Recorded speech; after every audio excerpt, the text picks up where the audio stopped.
بسم اللہ الرحمن الرحیم۔ صرف 5 منٹ کا مدرسہ قرآن و حدیث کی روشنی میں 19 رجب المرجب۔ نمبر 1، اسلامی تاریخ۔ حضرت حمزہ رضی اللہ تعالی عنہ کی اہلیہ کا نام سلمہ بنت عمیس تھا۔ ان کی بہن اسماء بنت عمیس حضرت علی رضی اللہ عنہ کے بڑے بھائی جعفر بن ابی طالب رضی اللہ تعالی عنہ کی بیوی تھی۔ حضور صلی اللہ علیہ وسلم نے ان بہنوں کے بارے میں فرمایا، یہ مؤمن بہنیں ہیں۔ دونوں بہنیں ابتدائے اسلام میں مسلمان ہو گئی تھی۔ حضرت اسماء اپنے شوہر حضرت جعفر رضی اللہ تعالی عنہ کے ساتھ حبشہ ہجرت کر گئی تھی، لیکن حضرت سلمہ مکہ میں اپنے شوہر حضرت حمزہ کے ساتھ رہیں۔ ان سے ایک بیٹی حضرت عمارہ بنت حمزہ پیدا ہوئی۔ جنگ احد میں جب حضرت حمزہ رضی اللہ تعالی عنہ کی شہادت ہوئی اور مسلمان مدینہ لوٹے تو کمسن عمارہ اپنے والد حضرت حمزہ سے ملنے دوڑتی ہوئی آئی۔ جو سامنے آتا اس سے پوچھتی، میرے ابو کہاں ہیں؟ صحابہ حضرت حمزہ رضی اللہ تعالی عنہ کی دردناک شہادت کو یاد کر کے رو پڑتے، جواب نہ دے پاتے، یہاں تک کہ حضرت علی رضی اللہ عنہ سامنے آ گئے۔ عمارہ نے کہا کہ بھائی جان، ابو کہاں ہیں؟ حضرت علی رضی اللہ تعالی عنہ نے عمارہ کو گود میں اٹھا لیا۔ تمام صحابہ اس بچی کے یتیم ہونے پر رونے لگے۔ چنانچہ حضرت حسان رضی اللہ تعالی عنہ نے چند اشعار سنا کر بچی کو تسلی دی۔ نمبر 2، انسان کی بناوٹ۔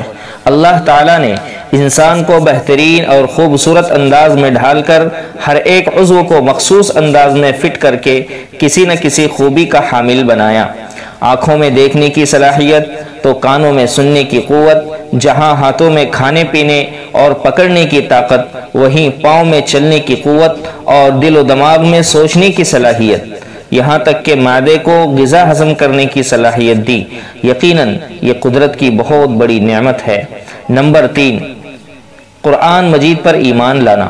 قرآن میں اللہ تعالیٰ فرماتا ہے، اے ایمان والو، اللہ کی ذات، اس کے رسول اور اس کی کتاب یعنی قرآن پر ایمان لاؤ، جس کو اللہ نے اپنے رسول پر نازل فرمایا، اور ان کتابوں پر بھی ایمان لاؤ جو ان سے پہلے نازل کی جا چکی ہیں۔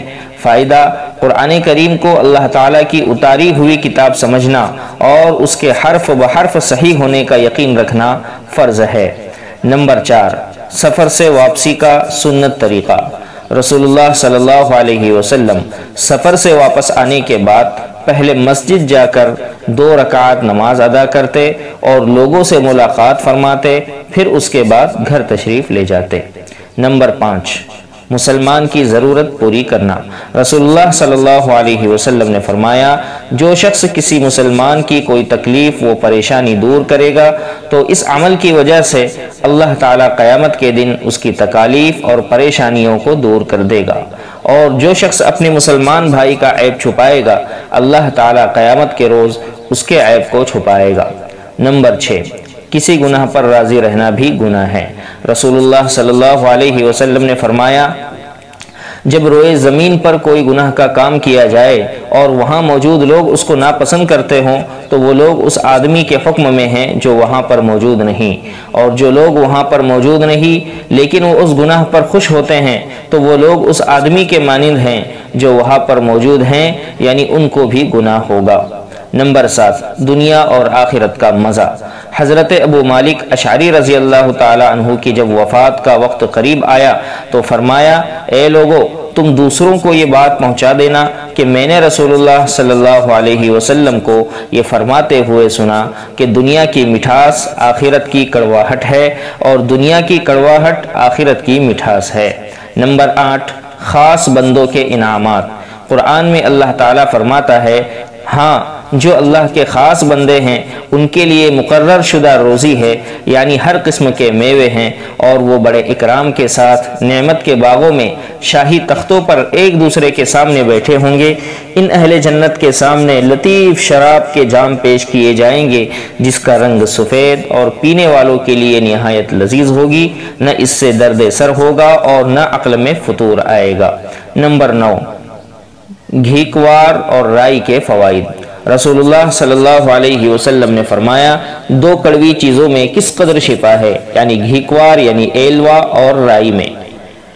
فائدہ: گھیکوار چہرے پر لگانے سے چہرے کو نکھارتا ہے، جلد کی خشکی دور کرتا ہے، سر پر لگانے سے بال اگاتا ہے، جلے اور کٹے ہوئے نشانات کو دور کرتا ہے۔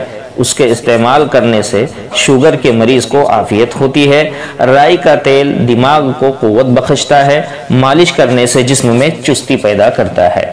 نمبر 10، قرآن کی نصیحت۔